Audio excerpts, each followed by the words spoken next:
Bonjour à tous et bienvenue pour cette nouvelle observation animalière. Alors pourquoi je dis observation et pas expédition? Tout simplement parce que là il est actuellement 9h50 et je me dirige vers un observatoire. Je vais y poser mes fesses et y rester pendant plusieurs heures. Là, ce matin, mon but, ça va être de réobserver le butor étoilé. La première fois que je l'ai vu, j'avais pas conscience de la difficulté pour observer cet oiseau. Il faut savoir que le butor, c'est un échassier, tout comme la grande aigrette, la vaucette élégante, les hérons, les bécassos, les cigognes, enfin voilà, ça fait partie de la même famille. Alors vite fait, je vais passer sur l'alimentation. Qu'est-ce qu'il mange? C'est simple, comme la plupart des échassiers, il va manger surtout des poissons. Après, il peut manger des amphibiens, des insectes aquatiques. Il peut même manger des petits mammifères. Et c'était quoi ça?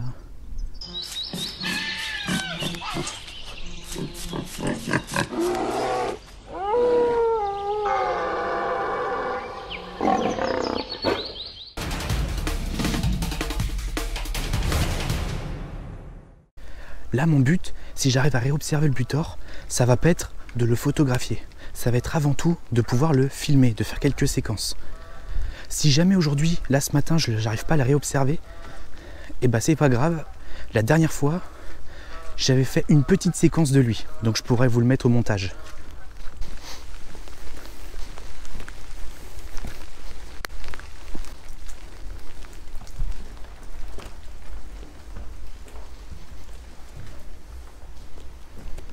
Bonjour.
Donc là voilà, il est plus de 13h.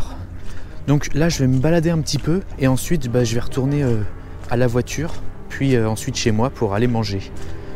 Donc je suis resté un peu plus de 3 heures.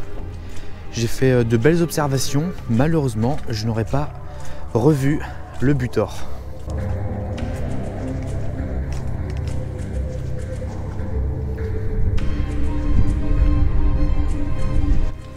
Regardez sur quoi je tombe. Ici, il y a un passage.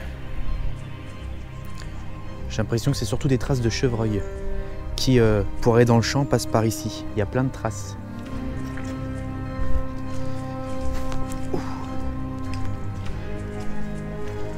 Il faut savoir que ce matin, il a beaucoup plu. Du coup, le sol, il est super glissant. Il est plein de boue. Ah. préfère vous informer tout de suite. Toutes les personnes qui me poseront la question dans les commentaires,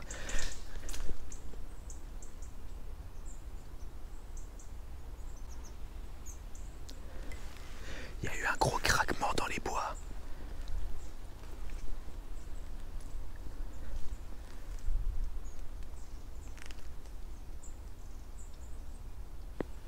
Il y a eu un gros craquement d'un coup. C'est peut-être un sanglier ou un chevreuil. Bon. Là, faut savoir que derrière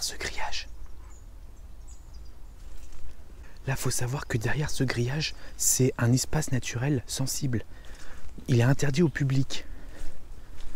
Toutes les personnes en commentaire qui voudront savoir où se situe cet observatoire, sachez que je n'y répondrai pas.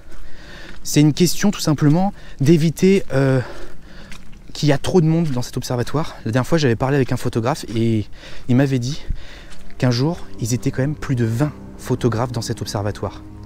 20.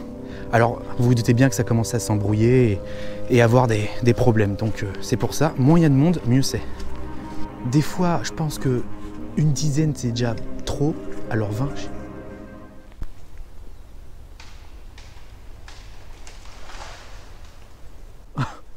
d'accord. Je sais pas si ça s'est entendu, mais un arbre vient de tomber là. C'était peut-être ça le gros craquement de tout à l'heure du coup. D'accord, bah l'arbre il est tombé.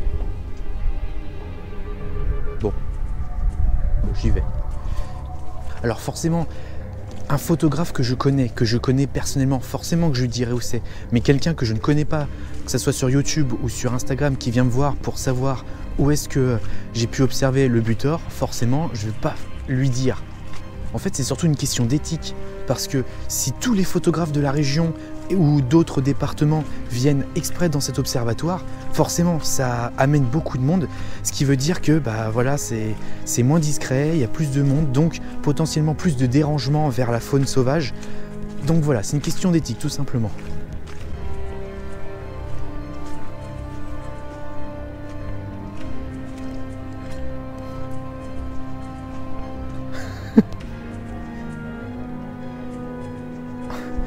Non, je me meurs parce qu'il y a quelqu'un qui a perdu sa botte.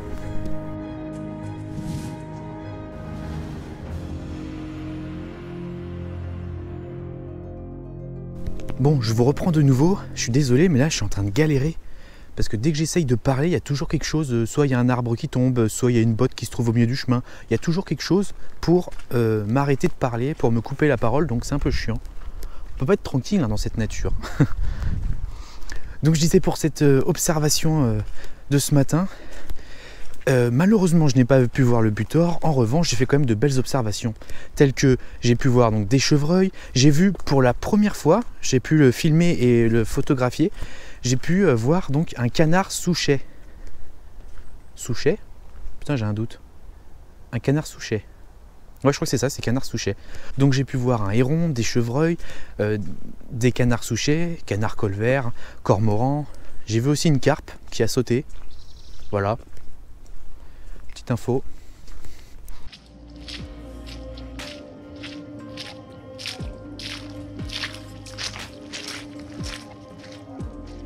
Bon, je vais quand même revenir au sujet principal de la vidéo, qui est l'observatoire et le butor étoilé.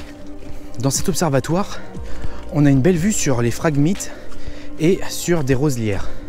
Et justement, c'est parfait parce que c'est l'habitat idéal pour le butor étoilé.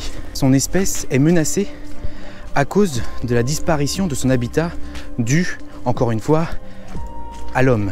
Le butor, quand il se sent en danger, il a la particularité d'étendre son cou et sa tête, de mettre son bec vers le ciel, et il peut rester comme ça pendant des heures. C'est tout simplement une sorte de mimétisme en fait. Il se fond dans son environnement. Il se camoufle dans son environnement. Du coup là, je retourne à la voiture, je rentre chez moi et je vais enfin pouvoir manger parce qu'il est plus de 14 h et j'ai la dalle. Voilà, cette vidéo arrive à sa fin. J'espère qu'elle vous aura plu et vous aura été enrichissante. N'hésitez pas à me laisser une petite patte bleue, à partager, à vous abonner et à me suivre sur Instagram. Le lien est en description. Merci.